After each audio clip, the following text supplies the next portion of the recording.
Salut mon pote, j'espère que tu vas bien. Aujourd'hui, je vais te faire un cours de macro mid-game, end-game. Je vais t'expliquer exactement comment il faut jouer sur la Ligue des légendes à partir de 14 minutes, sur quelle lane il faut jouer, qu'est-ce que tu es censé faire sur la carte. Et souvent, si t'es Iron, si t'es Bronze, si t'es Silver, tes games elles durent 30 minutes, 35 minutes. 40 minutes.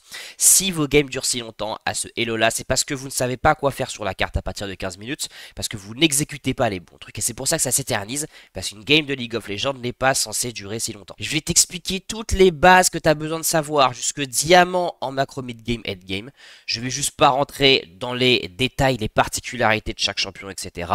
On va considérer que c'est un peu plus haut niveau. Moi, je vais t'expliquer les bases. Aussi, cette vidéo, elle est liée à la prochaine que je vais te poster. En fait, ma prochaine vidéo, je vais coacher un de mes abonnés qui a des problèmes de macro mid-game, end-game. Il joue Diana. Donc, je vais te la poster, je pense, demain ou après-demain. Ou si ça t'intéresse et que tu veux voir un exemple concret de ce que j'explique dans cette vidéo, bah écoute, regarde la vidéo d'après. Ah, et aussi mon sauce, avant de commencer, il y aura beaucoup d'explications, hein. Donc je vais tout mettre en chapitrage, et à la fin de la vidéo, je vais te résumer tous les principes que j'ai expliqués dans cette vidéo. Donc si t'es flemmard, que t'as pas envie d'écouter Gros Galio parler 25 minutes, tu vas direct à la fin, et tu auras tous les principes expliqués. Bref, allez c'est parti. Alors, mon poteau, pour t'expliquer tout ça, déjà il faut qu'on parle de la base, il faut qu'on parle de quelles sont les bases sur League of Legends, et à partir de ces bases sur League of Legends, tu verras qu'on va construire la macro mid-game et end-game. C'est quoi la base sur League of Legends? La base de la base de la base, et ça c'est souvent ce qui vous manque quand vous êtes Iron Bronze. J'ai beau le répéter tout le temps, mais en fait vous avez du mal à réaliser ça, mais je pense que c'est aussi pour ça que les Iron Bronze sont Iron Bronze. La base c'est que League of Legends c'est un jeu de stratégie où l'objectif c'est de casser les bâtiments adverses. Parce que sur LoL, à partir du moment où tu as cassé tous les bâtiments adverses, là, si moi je suis le mid rouge, je peux être la tour, l'inhib, la tour, le nexus, eh bien tu as gagné la partie. Donc League of Legends, ce n'est pas un jeu de combat. League of Legends, c'est un jeu de stratégie dont l'objectif est de casser les bâtiments adverses. Du coup, en mid-game, qu'est-ce que tu vas chercher à faire? Premièrement, tu vas chercher à pressuriser les tours adverses. Parce que, littéralement, tu veux gagner la partie. Comment on fait pour pressuriser les tours adverses? La meilleure chose pour pressuriser les tours adverses, c'est qu'il y ait au moins un joueur sur chaque lane. Comme ça, on pressurise les 3 tours en même temps. En faisant ça, tu maximises la pression que tu mets sur la team adverse. Maintenant qu'on a ça en tête, imagine, ça y est, t'as compris ça. Du coup, tu joues à League of Legends, tu pressurises la tour adverse. Donc, qu'est-ce que tu fais pour pressuriser la tour adverse? Du coup, tu pushes la wave. Parce qu'en fait, pour casser la tour, t'as besoin des sbires. Donc, imagine, moi, je suis mid rouge, je pousse la wave, je tape la tour. Déjà, j'ai envie de te dire, si tu fais ça, t'es peut-être déjà plus Iron. T'es peut-être déjà bronze. Mais le problème, si tu fais ça, c'est que le mid adverse, il va dire, bah non, ça se passe pas comme ça. Moi, je vais pas te laisser taper ma tour. Du coup, il va te taper. Et là, il va y avoir une bagarre. Et c'est pour ça que, et c'est là que sur League of Legends, la bagarre intervient. Qui va gagner la bagarre? C'est le mid qui est le plus fort, c'est le mid qui est le plus feed, c'est le mid qui a récupéré le plus de ressources depuis le début de la partie. Mais en fait, il y a deux règles sur League of Legends qui vont contrecarrer ce truc-là. Ces deux règles, ce sont les objectifs. Les objectifs top et les objectifs bots. Les objectifs top, mon pote, ils sont ici. Et le rôle des objectifs top, c'est de t'aider à prendre les tours. Les objectifs top, c'est un peu de la triche. Ça fait que même si t'es derrière, parfois, tu vas quand même prendre la tour parce que t'as eu l'objectif top. T'as les grubs qui aident à péter les tours, t'as l'Herald qui est littéralement un missile qu'on envoie sur la tour, et il y a le Baron Nashor qui rend toute ta team, tous tes sbires complètement dopés et qui te font péter toutes les tours adverses. T'as un deuxième objectif sur la carte, il est en bas de la carte, ce sont les dragons.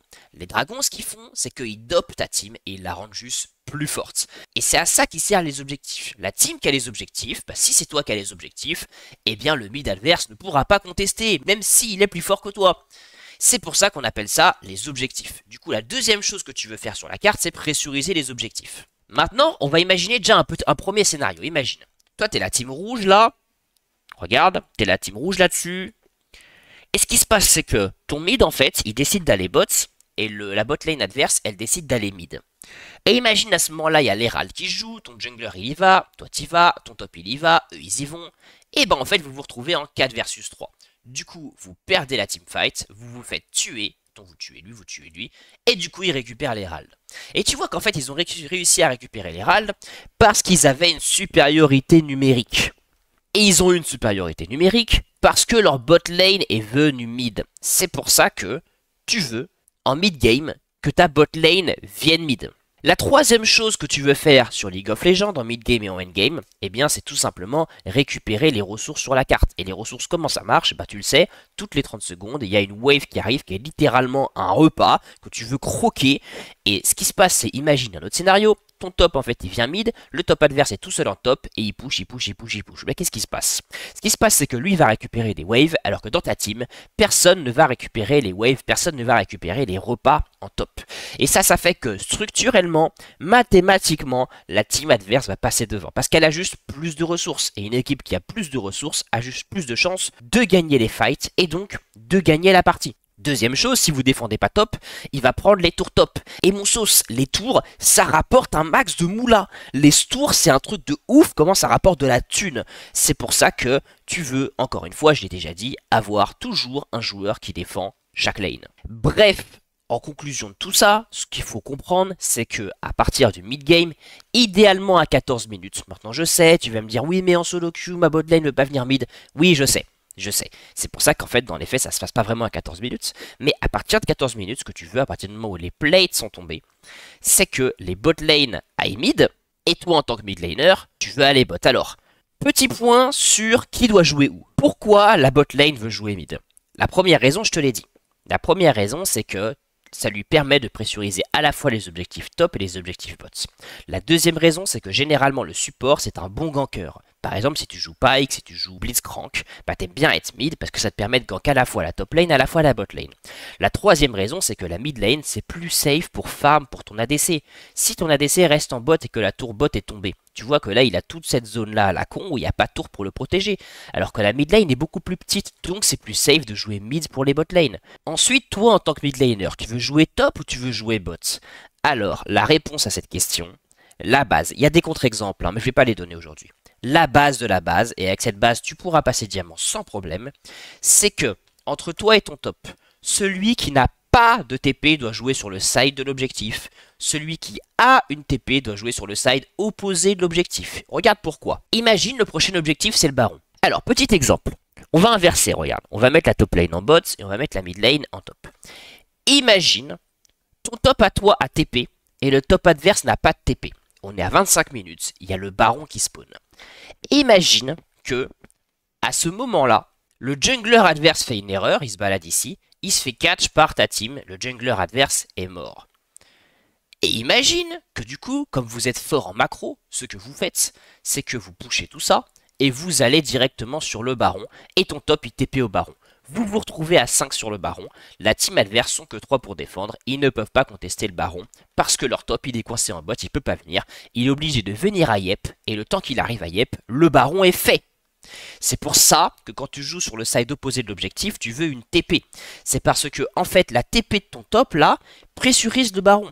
Là, ton top, comme il a TP, en fait, il pressurise top en étant top, mais il pressurise aussi le baron avec sa TP. Donc, en fait, ça fait que sur le scénario que je viens de t'expliquer, vous êtes actuellement 5 à pressuriser le baron, alors qu'en face, ils sont que 4 à pressuriser le baron.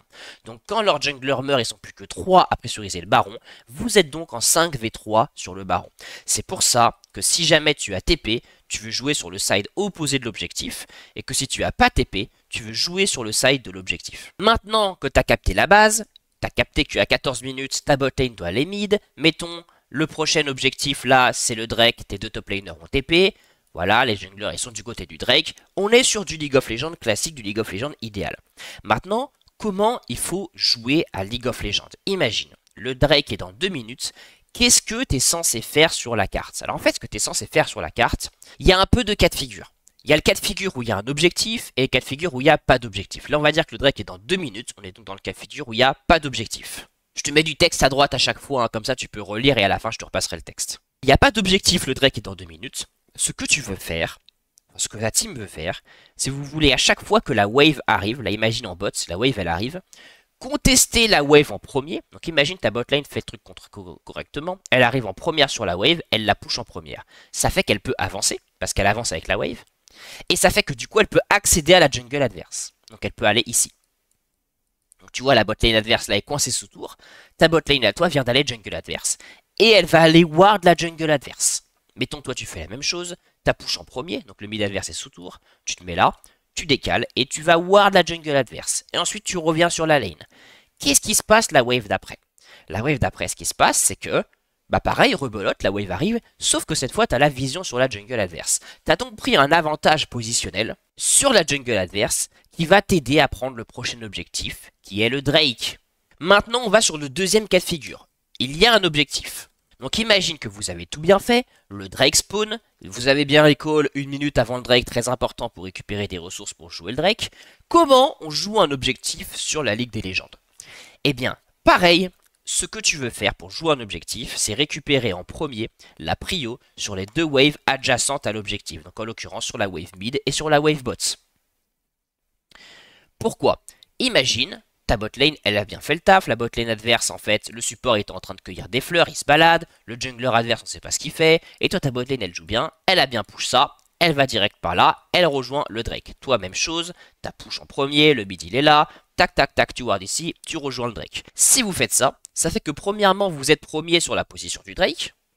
Mais que deuxièmement, la team adverse, vu qu'elle est push là, que les sbires sont sous la tour, la seule façon qu'elle a de rejoindre le Drake, rapidement, c'est de passer par la jungle. Elle ne peut plus passer par les lanes parce qu'il y a des sbires, ou si elle le fait, elle sera vue. Du coup, vous allez pouvoir la trappe. Elle est obligée de passer par la jungle, en étant vue, donc vous pouvez très facilement la trappe, et en plus, elle est obligée de rejoindre l'apparition du Drake par des goulots d'étranglement. C'est pour ça que le fait de push les waves en premier avant l'objectif, c'est OP. Ça te permet d'avoir la position en premier, ça te permet d'avoir la vision, et ça te permet en plus de contraindre la team adverse à passer par des goulots d'étranglement pour contester l'objectif, tout en étant vu. C'est pas tout, il y a encore une raison de plus de faire ça. Et tu verras petit à petit au fur et à mesure de ce cours que tout va être lié en fait sur le jeu. On va imaginer deux scénarios catastrophes. Vous avez bien fait le truc, mais en fait la team adverse, même si elle est le moins bonne macro parce qu'elle conteste pas les waves avant de jouer à l'objectif, elle est en fait 10 fois plus feed. Et en fait elle arrive ici et elle vous pète la gueule. On va faire le scénario 1, enfin le scénario qu'on montrait là, où vous avez bien joué, du coup les waves sont sous tour. Attends, je vais faire un petit dessin, la wave elle est là, et la wave ici elle est là, ok? Bah si vous tuez tous, ils font un ace, bah on est bien d'accord qu'ils peuvent pas finir la game, parce qu'ils sont obligés de récupérer les waves comme des balles-trous.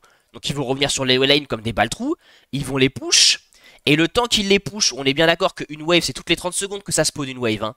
Bah le temps qu'ils arrivent à votre tour, 30 secondes, la wave sera tombée, vous aurez déjà respawn et vous allez pouvoir défendre votre base. Maintenant, imagine 2 secondes. On refait maintenant scénario 2. Et dans ce scénario, vous êtes des bronzes et vous n'avez pas push les waves avant de prendre l'objectif. Du coup, imagine que la wave mid elle est là et que la wave bot elle est là. Objectif, vous vous faites défoncer la gueule parce qu'ils sont overfeed. Bah qu'est-ce qui se passe mon poteau?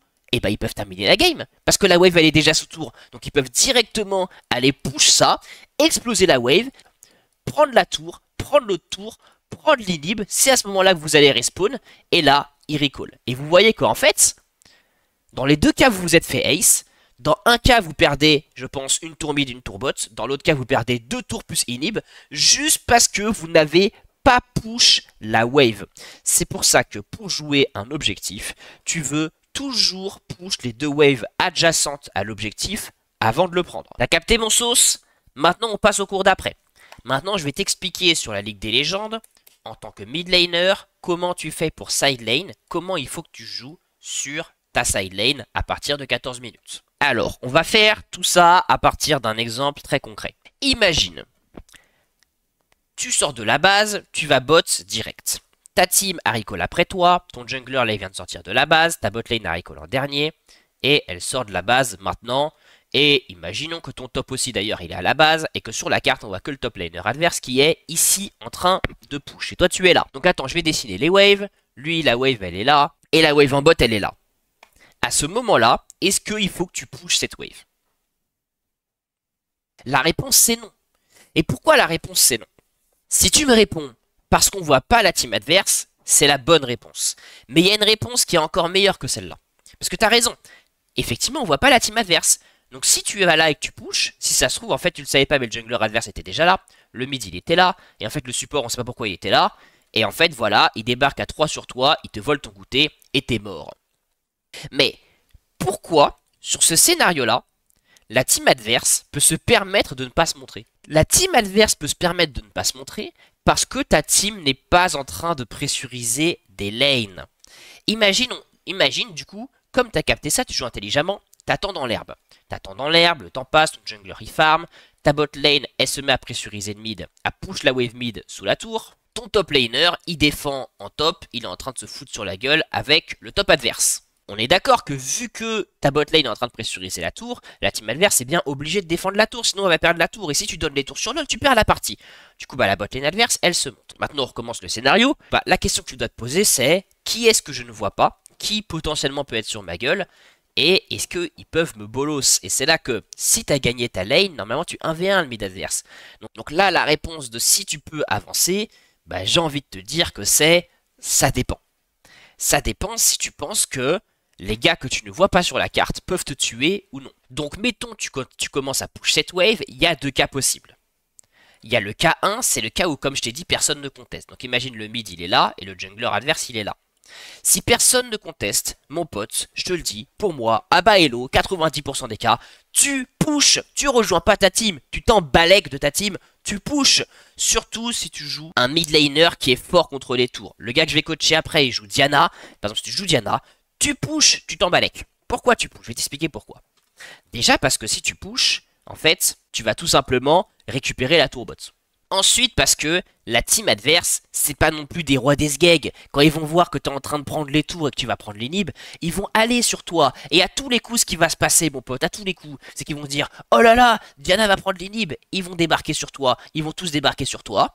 Là, si t'es un ninja, tu réussis à t'enfuir. On va dire, mettons, t'arrives pas à t'enfuir, t'es mort.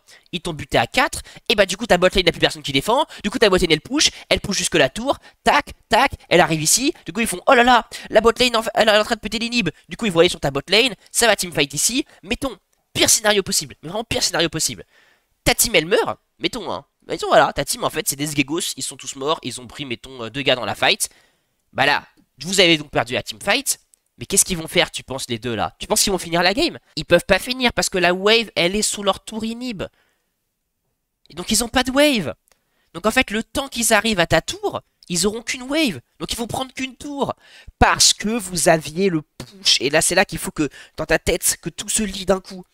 Sur LoL, tout tourne autour du push. Le fait de push, le fait de pressuriser les waves, ça donne un avantage à ta team sur tous les aspects du jeu. Ça lui donne les ressources, les golds, la pression sur la map, la possibilité de prendre des tours. Ça défend tes propres tours. Ça donne la vision. C'est OP. C'est pour ça que moi je te conseille dans ce cas-là, où tu n'es pas contesté, de push, quitte à mourir, tu t'embalèques. Surtout si tu joues un mid qui est fort dans ce genre de situation. Encore une fois, ce que je dis là, c'est pas vrai tout le temps. Il y a des exceptions. Par exemple, si tu joues Orianna, par exemple, si t'es derrière et que t'as pas d'escape, effectivement, c'est plus compliqué. Donc bref, si personne conteste, tu pushes. Maintenant, on va regarder le cas où il y a quelqu'un qui conteste. On reprend l'exemple. Tac, tout le monde se montre. Ta bot lane, elle est bien en mid. Toi, t'es en bot, t'es ici. La wave, elle est là. Et en fait, ce qui se passe, c'est que quand t'arrives ici, eh ben, il y a le mid laner adverse qui arrive. Alors là, toute la question, c'est est-ce que tu penses que tu peux le 1v1? Alors, ce cas il est complexe parce qu'il y a plein d'exceptions, mais moi je vais te donner le cas général. Imaginons donc, on va dire qu'allez, pour simplifier, ton jungler il est là, tu sais pas où est leur jungler. La question, si t'es contesté, c'est est-ce que tu penses que tu peux le 1v1? Si tu penses que tu peux le 1v1, eh bah bute-le! Tu le butes, il est mort, et on se retrouve dans le cas de tout à l'heure. Personne ne conteste, du coup tu pushes, tatata, la team adverse elle arrive, tac, elle te vole ton goûter, t'es mort, du coup ta team à toi elle push, du coup tac tac tac, vous prenez les tours, etc. etc. Maintenant, autre cas, imaginons, tu ne peux pas le 1v1, parce qu'en fait il est overfeed le mec, Sinkiana en 10-0. Qu'est-ce que tu fais dans ce cas-là? Et bah dans ce cas-là, tu te casses. Tu te tires, tu abandonnes, tu sais que tu n'as pas le droit d'y aller, tu recules et tu vas te planquer entre le mid et le bot. Pourquoi entre le mid et le bot? Parce que si rien ne se passe sur la carte, il va push jusque ta tour, mettons ça c'est une wave, hein, c'est moche mais c'est une wave, et tu vas tout simplement récupérer la wave sous tour, tout simplement. Mais il y a un autre cas qui peut être très intéressant, surtout si tu joues des champions comme Diana, des flanqueurs. C'est que, en te cassant et en allant te cacher entre les deux waves, et bah il y a un monde où la botlane adverse, tac, elle se met à agresser ta botlane, et là tu as un magnifique flank pour trouver une supériorité numérique en mid. Et du coup tu butes la botlane adverse. Et du coup ça y est, vous pouvez push. Et ça y est, tu vois, le scénario se débloque. En fait, League of Legends, c'est un jeu comme ça. C'est un jeu de pions. C'est un jeu de pions où tu vas tout le temps essayer d'aller chercher une supériorité numérique quelque part. C'est comme ça que ça marche League of Legends. T'es en bot, ah il y a égalité numérique, bon bah... Est-ce que je le bats? Bah du coup, il n'y a pas vraiment égalité numérique si tu le bats. Si tu le bats pas, bah est-ce que je peux pas chercher une supériorité numérique en bots maintenant que la wave est push? Tu vois que tout ça, ça marche parce que la wave, elle est là. Si la wave est sous ta tour, tu vas pas aller mid, hein, tu vas juste aller récupérer ta tour. Donc bref, si quelqu'un conteste, si tu peux le 1v1, go. Si tu peux pas le 1v1, tu recules et tu vas récupérer la wave sous tour. Bon, ce cas c'est le plus compliqué et en fait, allez, je vais pousser un peu les détails. Il y a un peu trois types de mid laners sur LoL. Il y a les mid qui sont les spécialistes de la side lane, comme Yasuo, comme Yone. Avec ces mid là en général, dans le scénario où tu es contesté, ce que tu vas vouloir faire c'est fumer la gueule de l'autre parce que tu gagnes tous tes 1v1 et on se retrouve en fait dans le scénario 1. Il y a un deuxième type de mid laner, c'est les flanqueurs, généralement les AP assassins, qui sont pas forcément des dieux du 1v1, mais qui sont très forts en flank. Et en fait, ce que tu vas faire, c'est, tu pushes, ah, je suis contesté, pas de problème, je vais aller en mid chercher une supériorité numérique, chercher un flank, t'arrives en flank par derrière, tu vas donc chercher un flank, paf, tu butes la bot lane adverse, et ça y est, vous pouvez push. Ça, c'est le scénario avec des flanqueurs. Et t'as un peu un troisième type de mid laner, c'est les mauvais side laners, généralement les mages contrôle qui n'ont pas d'escape, comme Orianna. Et là, ce que tu vas vouloir faire, c'est en fait... plutôt chercher des teamfights. Et du coup, dans ce cas-là, tu vas juste reculer, te planquer, laisser l'autre push et récupérer la wave sous tout. Du coup, je suis sûr que là, tu te dis, bah ouais, mais moi, gros Galio, moi, c'est pas comme ça. Moi, mon Hello, ma team, elle fait que des Aram mid, elle fait que engage en mid. Si je rejoins pas, ils se font ace, nanani, nanana. Non, en fait, moi, j'y crois pas à ce truc-là. Franchement, je joue en Iron, je n'ai vu plein des replays en Iron. La vérité, c'est qu'en général, ta team, là, quand elle fait une Aram mid, ils sont à peu près en égalité numérique. Et c'est hyper rare qu'elle se fasse vraiment ace. Quand elle se fait vraiment ace, c'est qu'elle est vraiment hyper derrière. C'est qu'en fait, ta game était déjà loose. En général, ce qui se passe, c'est qu'en fait, ok, elle va perdre, mais il va en rester qu'un en face. Et il va faire quoi? Il va rien faire, en fait. Il va juste recall, le mec. Dans quel cas tu dois effectivement rejoindre ta team? Alors, le cas où tu rejoins, c'est si jamais ta team, effectivement, s'est fait, tu vois que c'est Q, elle va bel et bien se faire engage, mettons, elle s'est fait de circle. Voilà, elle s'est fait de circle comme ça. Et qu'il y a le baron qui est en jeu. Dans ce cas-là, il faut que tu rejoignes parce que, étant donné que tu es contesté en bot et que tu ne peux rien prendre en bot, et étant donné que ta team, sa mort, va donner le baron à la team adverse, et que le seul moyen que la team adverse ne gagne pas cette fight et prenne le baron, c'est que tu TP, que tu rejoignes et que t'empêches ça, dans ce cas-là, ok, tu rejoins. Donc bref, moi, le seul cas où tu dois rejoindre, encore une fois, je sais, il y a des exceptions, et moi, je te parle de l'écrasante majorité des cas. C'est si le baron est up, ta team, c'est cuit, elle est engage, tu es contesté en bot, donc tu peux pas enfoncer le bot. Bah dans ce cas-là, ok, je veux bien que tu rejoignes ta team, que tu fasses une TP en mid et que t'ailles défendre tout ça. Bref, voilà, je pense que c'est tout pour ce cours de side lane, ça fait déjà pas mal de notions. Je vais juste te récapituler tout assez rapidement là en conclusion et je vais te expliquer tous les grands principes de la macro mid-game endgame. À partir de 14 minutes, la bot lane veut aller mid et toi en tant que mid laner ou top laner, si tu as TP, tu veux jouer sur le side opposé du prochain objectif. Si tu as pas de TP, tu veux jouer sur le side du prochain objectif. Deuxième principe, qu'est-ce que tu es censé faire sur la carte? S'il n'y a pas d'objectif, ce que tu veux faire, c'est contester la wave en premier pour avoir le push, pour pouvoir aller warder la jungle adverse et rebelote, tu reviens sur ta wave pour recommencer, pour recontester la prochaine wave. Si jamais il y a un objectif, donc s'il est dans une minute, bah tu veux tout simplement, après avoir push, recall, pour avoir des nouveaux items pour aller jouer l'objectif. Une fois que l'objectif est là, ce que tu veux faire, c'est encore une fois, push en premier la wave, mettons là, tu pushes en premier la wave, pour pouvoir décaler sur l'objectif en premier, tout en ayant ward la jungle adverse. Comme ça, la team adverse, tu vois là, elle est coincée, et pour rejoindre l'objectif, elle est obligée de passer par ce goulot d'étranglement, tout en étant vue. Troisièmement, comment on fait pour side lane? Eh bien, premièrement, il faut que tu regardes ta team si elle est en train de pressuriser. La règle, c'est que quand ta team pressurise, il faut que toi aussi tu pressurises. Quand ta team n'est pas en train de pressuriser, c'est généralement une mauvaise idée de pressuriser parce que du coup, la team adverse n'a rien à défendre. Et si tu pressurises tout seul, elle peut juste débarquer sur toi. Si ta team est en train de pressuriser, donc la team adverse est forcée de répondre, tu pushes la side lane, tu croises le mec qui défend, donc mettons c'est une mid adverse, tu te demandes, est-ce que je peux le 1v1? Si oui, tu lui pètes la gueule, tu pushes. Sinon, si tu peux pas le 1v1, alors ça dépend un peu du champion que tu joues, mais grosso modo, tu recules, tu vas te cacher, et soit tu vas chercher un play en mid si t'as moyen, si t'as pas moyen, va pas chercher le play en mid, hein. Soit t'as pas moyen, et tu vas tout simplement récupérer la wave sous tour. Et enfin, quand est-ce que tu dois rejoindre ta team pour toi aussi te lancer dans la Aram mid? Si t'es bas elo en dessous de gold, et c'est ma prise de position, quasiment jamais. Le seul cas où pour moi tu dois bel et bien rejoindre ta team, c'est si t'es contesté en bot, que ta team se fait engage et qu'il y a le baron qui est up et que du coup si ta team meurt, elle va perdre le baron. Dans ce cas-là, ok, tu TP, tu vas te bagarrer. Dans tous les cas, je suis sûr que ça va rien mener à rien, vous allez tous mourir comme des chibres. Mettons tout le monde meurt, en fait vous perdez la teamfight, il reste que le ADC adverse et il pourra pas prendre baron. Du coup, ta TP elle est rentable parce que tu as évité un play baron. Voilà mon sauce, c'est tout pour cette vidéo. Je vais enchaîner avec un coaching demain à partir de cette vidéo d'un de mes abonnés qui joue Diana en mid, qui a des gros problèmes de mid-game, end-game. Donc voilà, merci de m'avoir regardé, j'espère que la vidéo était digeste, qu'elle n'était pas trop longue. N'hésite pas si tu as des questions à me les poser en commentaire, je répondrai à tous tes commentaires, il n'y a aucun souci. Bref, à la prochaine mon sauce!